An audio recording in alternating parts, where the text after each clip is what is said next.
I think we are going. Okay. Hey, Miosi community. This is the first of a series of weekly conversations with non-local artists. As you all know, you fill out a survey and let me know that you wanted to hear from local artists and non-local artists during this time. So this is the first of the weekly programming. Today we have with us Andrew Erdos, who is a friend and a wonderful artist who I've actually been in conversation with for some time, for I think about 2 years now. Yeah, about 2 years, yeah. And we're hoping in the next year or so, assuming that we're open for business again soon, that we can bring him out and do a longer project. So it's kind of a cool opportunity for all of you to be invited into the curatorial process and how conversations with artists that you want to work with evolve and the brainstorming process. So I'm excited to introduce his work to you. I met Andrew in, I suppose it was the fall of 2017 at, I think it was Spring Break Art Fair. So for those of you who don't know, the art world is full of these ridiculous events called art fairs where you go and they pack a ton of work into the same space. Typically, most of them are kind of used for sales to introduce work to collectors and artists to collectors, and galleries have booths. But for me, I'm obviously not a collector, but it's a great opportunity for me who lives here in Morro Bay and in a pretty rural area to get my eyes on a lot of artists' work at once and think about how I might work with those artists or integrate them into the gallery program in the future. There in New York in the fall, there's was it coinciding with the Armory show? Yes. Yeah, so the Armory Show is this very fancy fair that has, you know, really high-end galleries, and it's very fancy, and there's lots of interesting offshoot fairs that pop up as well, and Spring Break is one of those. It's actually pretty well established at this point, but they focus more on contemporary artists and practices and more emerging artists. And so I met Andrew then. I interacted with his work. Let me show you. I'm going to share my screen and show you a little bit of his work, which we will get into discussing. But I think it was this installation. Exactly, yeah. So that is in Times Square, overlooking, of course, the ball for New Year's Eve, you know, the iconic New Year's Eve New York City ball that falls in Times Square. And then the big clock, the historical Art Deco clock, is what Times Square is named after, and that is over the top of the mountain to the left. Awesome. Yeah, so we're going to talk a little bit about Andrew's work now, but I will also, just so you all know, I'm going to stop my screen share. So you all know, I'll include a link to his website so you can explore deeply. While you're watching this, you might want to pull it up so you can browse while we're talking. So anyway, hi. Hello, hello. I'd love to hear a little bit, just give us an overview of your practice, if you don't mind. Okay, so let's see. I am based in Brooklyn, New York. I started working with molten glass when I was 15 years old with glass blowing. Started at a community college when I was actually a sophomore in high school. So I've been doing the community college reference. Exactly, yeah. And I was, you know, not really interested in contemporary art or contemporary craft or design. It was really just the like fire and brimstone and danger and sort of wild punk rock nature of this inherently, you know, dangerous material that really drew me to it. And then I applied later for art school and got a BFA in sculpture. And once I was in that setting, you know, I really started working with video and mixed media sculptures and foundry and all of these different processes, which I still continue to work with. I've been based in Bushwick, Brooklyn, which is really like this amazing, rough industrial neighborhood in New York City. It's where most of the artists are. It's all factories and warehouses. So in one sense, it's very easy to, you know, make a lot of noise and build things, and your neighbors are all in some capacity in the process of transporting objects or transporting cargo or building cabinets or welding, metal things for construction. And so it's an ecosystem that's very friendly for fabricating sculptures, making art, meeting artists, meeting craftspeople, and just really focused on building. Mm-hmm.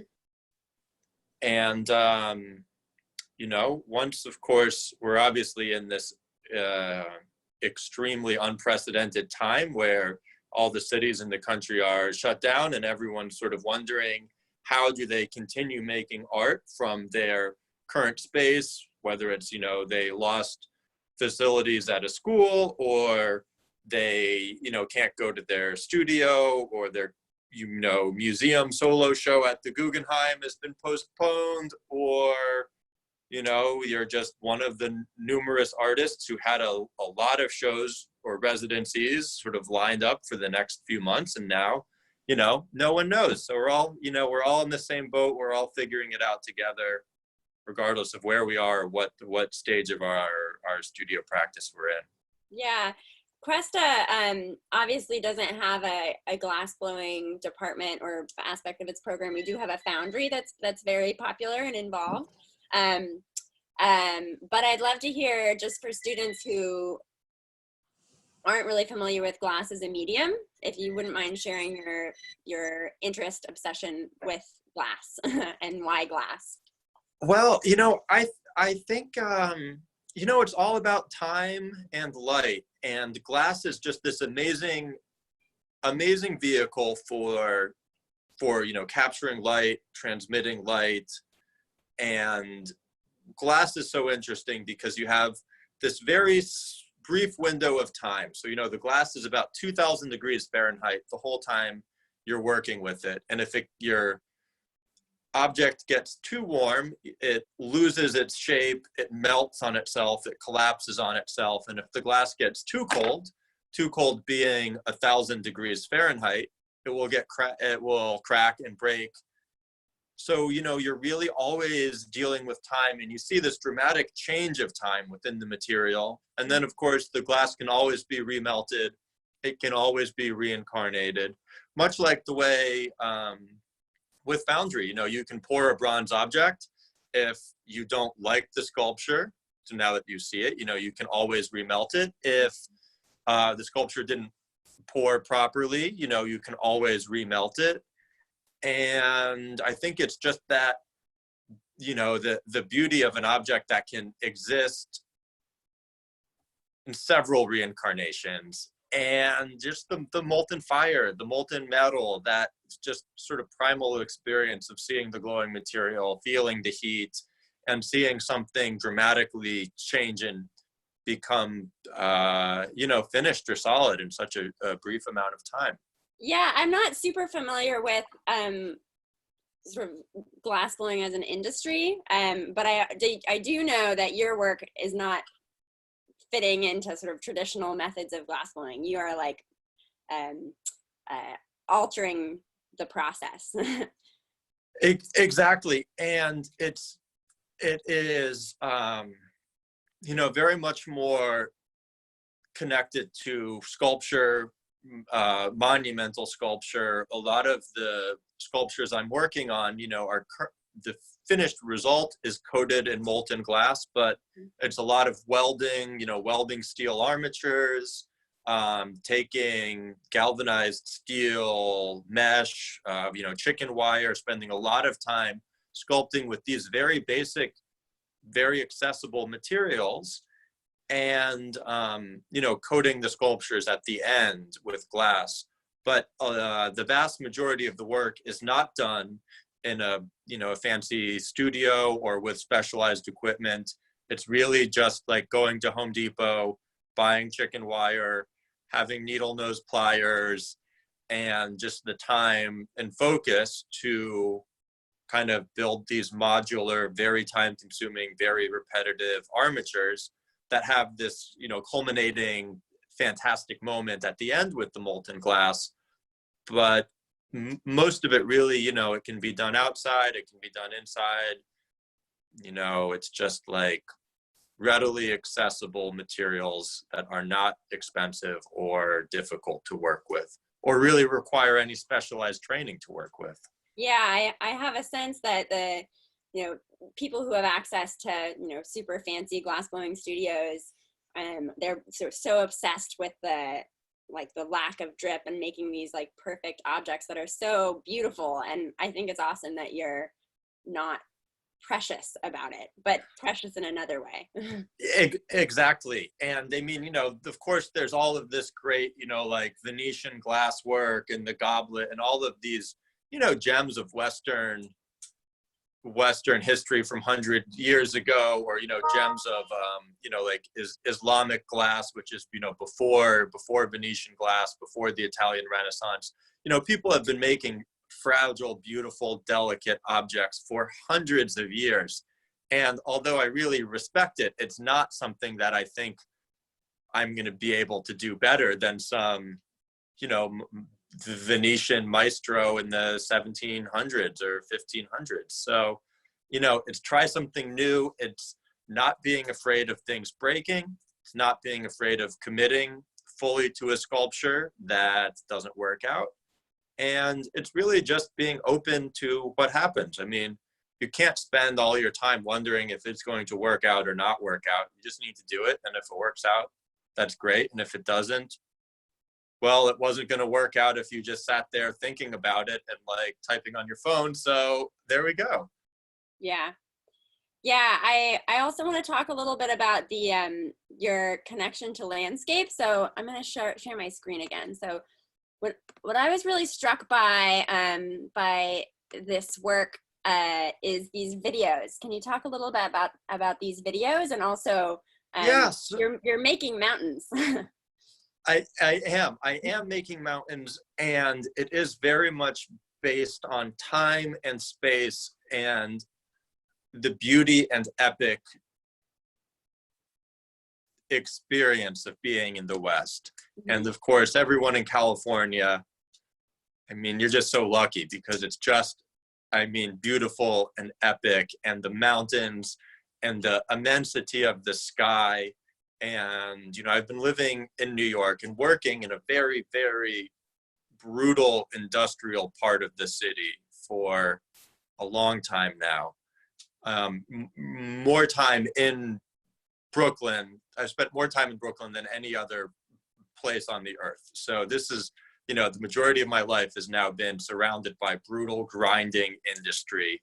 And the sense of time in New York, where time is just so fast. I mean, it moves so fast. And then to go out to the desert, to go to northern New Mexico, to spend time on the Navajo Indian Nation, to spend time in Utah, Arizona, you just see these rock formations that looked the same now as they did 1,000 years ago, 2,000 years ago, and will theoretically look the same 1,000 years in the future. So it's just been the way to kind of calm down, take a minute, reflect, think, and try to understand these systems that are bigger than the modern world. Do you is going out west like really consistent part of your practice? Do you make it a point to leave Brooklyn throughout the year? Yes, and it's also it's just the balance. For me personally, it's the balance to being in such a brutal, demanding, unnatural existence that is New York City, and that is the modern industrial world. And it's this odd thing where New York in many ways or replicates these structures. And I mean, you think about the modern city, you have these giant towers, you have these canyons created in between the rows of skyscrapers. And, formally, you have a lot of rock formations, the mesas, the towers, the buttes that look very similar mm-hmm. to skyscrapers. So there's always been this juxtaposition. Mm-hmm. And for the last almost 10 years, I've been traveling out to the desert, taking, and I'm not exaggerating, hundreds of thousands of photographs and videos, making this video installation of these prehistoric landscapes that it's never over. And I'd really, I mean, it sounds, I don't know, a little too bleak or lofty or something, but I would really, I plan on continuing this video installation for the rest of my life and continuing this data bank of images. And, it's not an artwork that really ever has an end to it. Yeah. And of course, the sky, driving for hours and seeing mountain after mountain after mountain on the horizon. I mean, the landscape is infinite too. The landscape is endless also. Yeah. Do you, you're obviously not, I wish you were in your studio with your mountains behind you in your studio. Yes, and, me too. Yeah, so I'm curious, you mentioned that you're in Pennsylvania now, but I'm curious how you envision, I mean, I think for all of us, it's a little bit, there's so many unknowns, but how you envision this time, this quarantine, Corona time impacting your practice and how you're continuing to make outside of your studio. Many of our students are home and they're trying to figure out how to translate their practices at the college to their home lives. So I'm curious if you could speak to that. Well, yeah, it's a very good question, and it's a time that, of course, no one has been in before and no one really knows. Unprecedented, they keep saying. Unprecedented, and it's not a cliche. It's not an exaggeration. It is a pretty accurate description, but it is also something that, in some capacity, most students experience anyway when they finish college. They go from being in a building where you have people who are saying, like, okay, you need to make art right now. Are you making your artwork? What artwork are you making? How much time are you making your art in? And then here's a ceramic studio, and here's a place where you can weld, and then here's a place where you can do foundry, and you excel at all of these things, and then you graduate, and then you're like, okay, how do I continue this practice anyway? Mm-hmm. So it's an unprecedented time, but it's an experience that students and artists will always have. And, there's a lot of cliche expressions about how, you're put in a situation where you have to be inventive and you become inventive. It's like so many expressions on this. And I think it's just a matter of just doing it, It's like, okay, am I going to draw? Yeah. Am I someone who considers myself a 2D artist or a drafts person? No. Will I go walk around outside and find interesting pieces of wood and stone and maybe just assemble them and make sort of maquettes of future sculptures? Why not? Find industry, find things that are being thrown away, of course. So that is, pretty basic ways it can continue. And I personally haven't done this, but, if you take flour and water and a little bit of cornstarch, you can basically make a substance that's very similar to clay. And although it won't have, of course, the archival longevity of clay, but you can make hand-built objects out of bread dough and cornstarch and paint them, and it's not like a sketch in the sense that it's a drawing, but it could be a sketch for a smaller sculpture. I am personally kind of just at the moment more so just handling logistics and paperwork in my actual literal studio process the last week. Which student is a very real part of being a professional artist. Oh, it is absolutely. And I can't emphasize that enough. And so, I'm here and I'm supposed to have a solo show open on April 11th in New York. And the artwork is finished. It's all sitting in crates in upstate New York, ready to get sent down to the city. That's paused. And then I'm supposed to go to Dakar, Senegal, and do an art show in Senegal with the same gallery, the Chimney, in May. And of course, I mean, no one is flying to Africa right now. And, you know, the next several shows have all basically had this, you know, moment of it's just paused. So it's kind of figuring out the plan and then beginning to, you know, make new work and of course organize the existing work in storage. I have a bunch of the really simple basic materials here, which is chicken wire, needle nose pliers, and a thing to cut the wire. And I'm starting making new sculptures that instead of getting coated with molten glass will get coated with molten bronze and molten aluminum.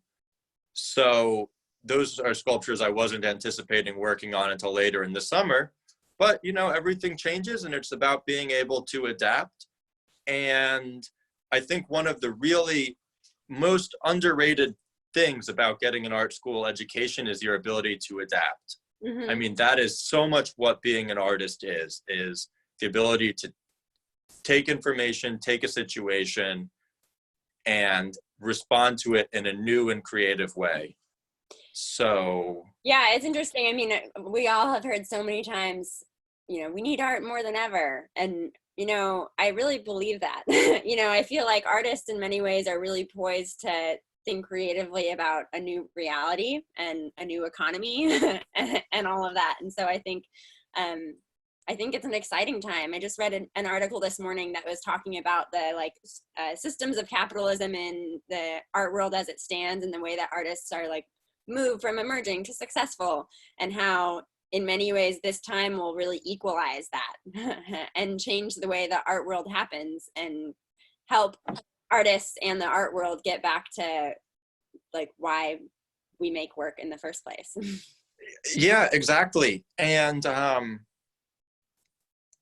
it's also a thing where, you know, you have to keep in mind, like, humans have been making art forever. You go way back, and we've spoken about this before, but it's like you go way back to the beginning of human history, and you have, you know, what really first defines humans from other primates is the ability of humans to make fire and to store and transport water.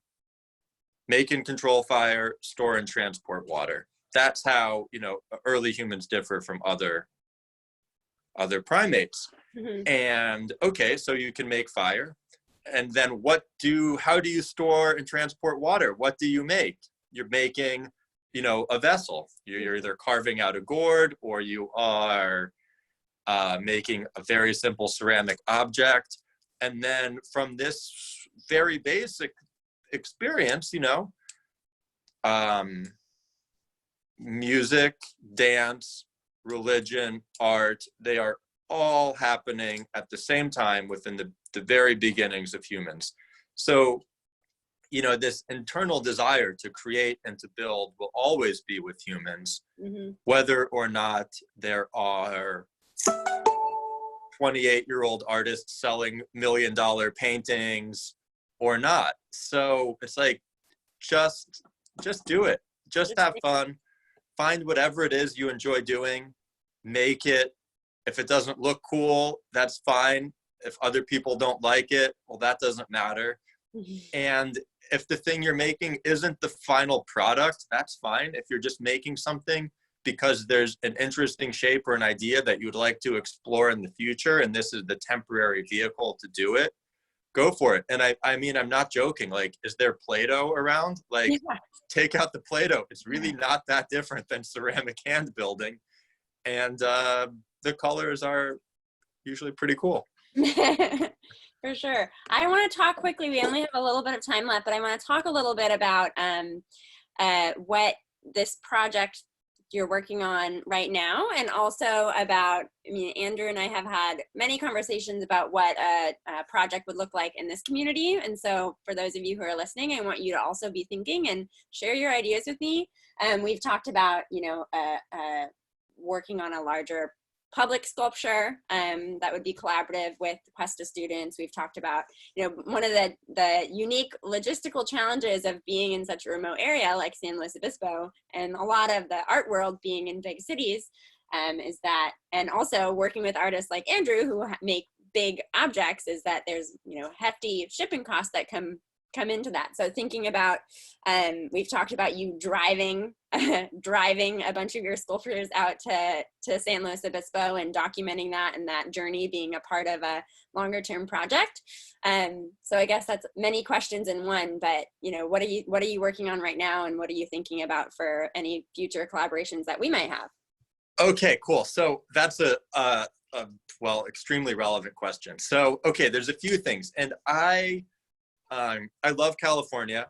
I love the idea of going to new places and making a sculpture that responds to the place. Mm-hmm. So for me, and there's a lot of flexibility with it. So I'm just going to put out a few different ideas out there. And students, I would love your input on what you think is the coolest or least cool of the options.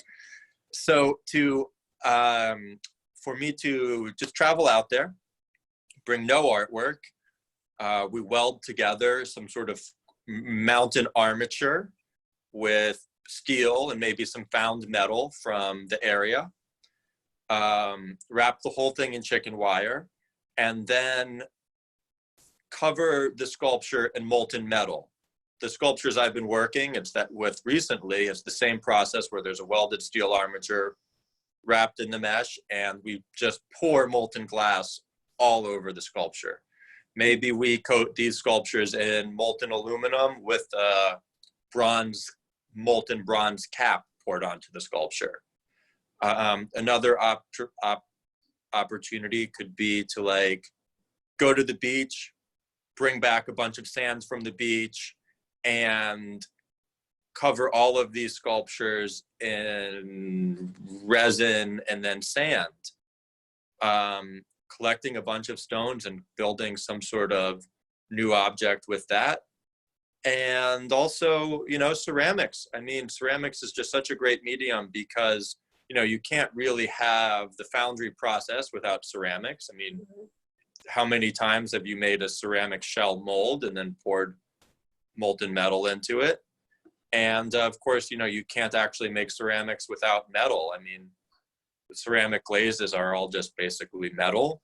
Mm-hmm. So, maybe we find some in between where we cover a sculpture with reclaimed clay, glaze it, and then build some sort of giant bonfire over the sculpture. Mm-hmm. And that is some basic way to fire the ceramic object. It can be cracked, it can be broken, it will have a metal armature underneath, and just sort of combine materials and see where they go, see what the sculpture wants to do. I do really love thinking about having something sort of site specific that's made here that's responding to the local landscape, that's also in conversation with some of your other works, that even if they're just video works that respond to other landscapes. I think that there's a lot of options for our local landscape being in conversation with some of the work you've already made. Yeah, and of course, you have to keep in mind, so glass is basically sand. Mm-hmm. Silica is the mineral, and you can take sands from the beach, you can melt it, it will turn into glass. You can have lightning strike the beach and it will vitrify the sand into something called the fulgurite, which is basically glass created from lightning melting sand. And I've been traveling all over the desert documenting these rock formations, which are created by volcanic activity, melting sand millions of years ago. And I believe you have 9 of them outside your window. Yeah, we do. on the horizon over there. So it's always there, and it's always about, the earth in transition and materials in transition and responding to what you're presented with and what is around you. Mm-hmm. Yeah, I'm going to totally put you on the spot. And one, ask if it's cool if people who have tuned in can reach out to you. I think your contact information is on your website, and you have a very active Instagram page if they're interested in chatting with you more. Instagram, yeah. Instagram, absolutely. Completely accessible on Instagram. Yeah, absolutely. And then I also want to the community for you all to explore Andrew's work further, and feel free to reach out to me with ideas for potential projects that we can do together in the future. So hopefully before too long, when this quarantine is over. Right, exactly. Yeah. So thank you, Andrew, so much for sharing your practice with us. I'm gonna put this on our YouTube channel, as I do the local artists, and they're sent out every Friday. So, perfect. Yeah. So as always.